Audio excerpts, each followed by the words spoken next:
Краун. Ассаламу алейкум байкелер, амансыздарбы, кутмандуу күнүңүздөр менен. Бүгүн биз Ысык көлдөбүз, Каракол шаарына келдик элек. Азамат байкенин чарбасындабыз. Краун деген 2,5 жаштагы 6 тиш кочкору бар. Бүгүн сиздерге ушул краунду көрсөтүп беребиз. Бул краун бүгүнкү күндө сатыкка коюлду. Жаш кочкор, мыкты кочкор. Мына көл жакта, Каракол жакта туугандар барыңыздар билесиздер. Арашан баккандар. Белоножканын тукумундагы Белоножканын небереси. Кулагы 22, бою метр. Ушул короодогу эң мыкты кочкордун бири. Буюрса бүгүнкү күндө сатыкта. Бул краун деген кочкорду эми укпагандар болсо айтып коеюн. Жакшы балдары, ургачы козулар бар. Ургачы козулар сатылып кетиптир. Негизи Прогресс деген кочкорду билесиздер, Көлдө Нурлан байке, Лавиластын мурунку ээси. Ошондо өтө мыкты коз кочкору бар. Прогресс деген. Ошо Прогресстин атасы мына ушул кочкор. Эми чындыгында жаш кочкор, сөбөктөрү аябай чоң, чистотасы жакшы, кулагы 22, башы аябай чоң кочкор, коңколору. Жиликтери дагы мындай 4 бурчтук жиликтүү. Кыскасы, ушундай жакшы бир кочкор бүгүнкү күндө сатыкта. Баасын эртерээк айтып кое берейин, $25,000 коюп атат. Бул кочкордун өзгөчөлүгүнү өзүңүздөр да көрүп турасыздар, Коңко кулак башы, жиликтери кишини кызыктырат. Эми анан өзгөчөлүгү дагы кочкор жаш кочкор. 2,5 жашта, мына 25ке толгон жигиттей болуп, эң күчтүү мезгилдери кочкор мына, машалла. Бул рабочий кочкор, дайым эмеде турат. Койлор менен, мындайча айтканда, выставкага мындай особо деле багылган эмес, анча-мынча выставкаларга чыккан, орундарга элешкен туугандар.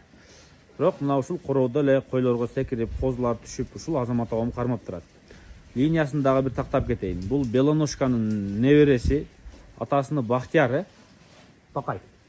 Бакай деген байкеден чыккан экен мунун атасы. Андан Сейтек байке алып, Сейтек байкеден Азамат байке алып, мунун короосунда келип ушул кочкор туулган туугандар. Бул Белоножканын небереси. Эсиңиздерде болсо, мен ушунун атасын тартканмын. Ал кочкор сатылып кеткен. Анан могул жерде коз кочкор болуп, кулагы узун коңкосы чоң коз кочкор турган 2 жыл мурун. Дал ошол кочкор мына ушундай болуп чоңойду. Кличкасы Краун. Бүгүнкү күндө сатылат. Эми козу кандай берет, өзгөчөлүгү кандай, козуларын кандай кылып таштайт деп ээсинен сурасаңыздар болот. Бирок мен дагы бир сурап койдум.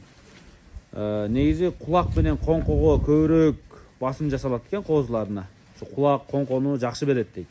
Эми азыркы биздин рынокто ушул талап болуп атпайбы?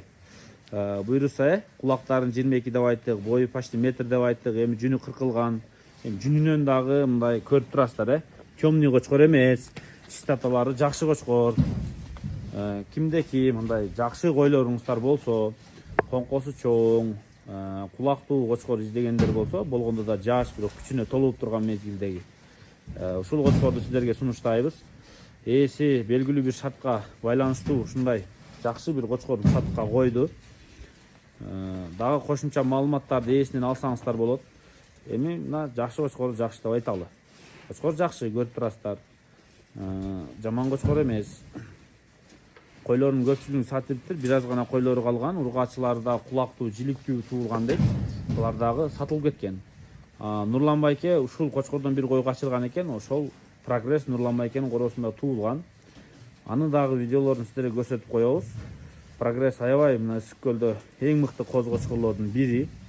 Мына ушул атасы туугандар. Эми башы жанакы коңко дегенде Вабаныч, Грузин деген кочкорлор эсиңиздерге келип атса, эми мына краунду дагы бир эстеп коюңуздар. Кулагы 22, жакындан барып көрсөтөм, башы аябай чоң кочкор, чынын айтканда. Кулактары дагы мындай кылганда, аябай чоң баштары. Машалла.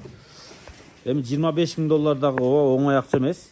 Сиздер дагы келип, ушул жактан көрүп, Азамат байке менен баарлашып сурашыңыздар мүмкүн. Анан энесинин линиясын эстеп кеттим азыр. Айбек байке Рейна Кенч, билесиздер, мурунку койлору бар экен, ошо койлорунан экен туугандар, мунун энеси. Койлору. Машалла. Койлору мурунку койлорунан экен. Айбек байкенин азыр кой көп, бир жоготуп кайра кой жыйган деп укканмын. Ошо мурунку койлорунан экен. Кыскасы Айбек байкенин короосунан чыккан кой экен мунун энеси. Атасы Белоножканын баласы Белоножка Ысык-Көлдө аябай атактуу кочкорлордун бири. Ушу Белоножканын селекциясында жакшы көтөрүп берген ошол Белоножка. Көп киши пайдаланып, жакшы тукумдарды алып көбөйткөн. Анда эмесе кошумча суроолоруңуздар болсо эсине чалып байланышыңыздар. Кочкор мына ушул короодо турат. Сиздерге биз бир четтен көрсөттүк. Тишини бир ачып коесуз. 6 тиш экен туугандар кочкор. Эми ачтырбайт окшойт, Болду. 6 тиш 2,5 жаштык кочкор. Машалла, мына көздү ийбесин. Ушундай краун аттуу жаш кочкор сатылат. Жаш, бирок эң күчүнө толгон мезгил. Бир жетелеп коюңчу ары бериши кочкор. Азыр бир аз аргыраак мезгил койлорго коюлуп чыгып аткан. Бирок быйыл азыраак койго коюлган. Бирок мындай өтө семиз эмес. Спортивный форма экен, Мындай май баскан эмес да. Ошондуктан көрүңүздөр кочкорду, Коюңуздар болсо, качыр элек болсоңуздар, кана көрүңүздөрчү. Узун жетелең, башын көтөрүп, тетияка. Мынан кайра жетелеп бересиз,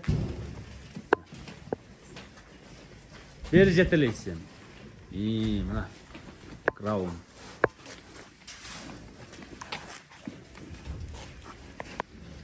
Байкелер 4 кой бар экен, Азамат абам 4 койун да сатайын деп атты. Мына койлор 100 миң сомдон деп атат.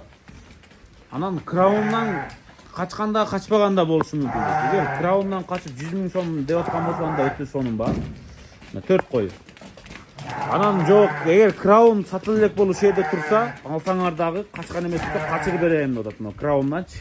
Көрдүңүздөрбү? Мына койлор. Жаштары кандай?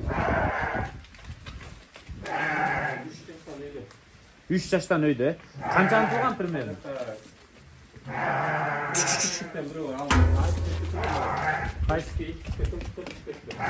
Мына болбу? Мына, 2 тиштен 4 тишке өтүптүр. Калган 3 жаштан жогору, Калган 3 жаштан жогору. Ушул 2 тиштен 4 тишке өтүптүр. Мына койлор, байкелер. Койлор дагы кичинекей койлор эмес, чоң-чоң койлор. Аны секирип кетти го, Мына. Шу койлор кыскасы байкелер. 100 миң сомдон койду бааларыны.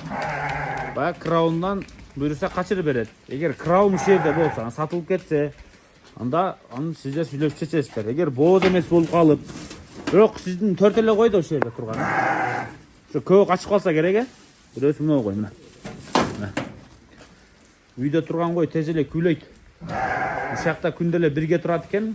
Возможно, качып да калган болушу мүмкүн дейт. Эгер краун үйдө болсо, качкан эмес болсо, качырып бере берем дейт. Мына.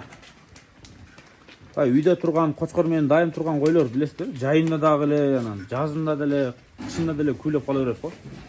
Ушундай да.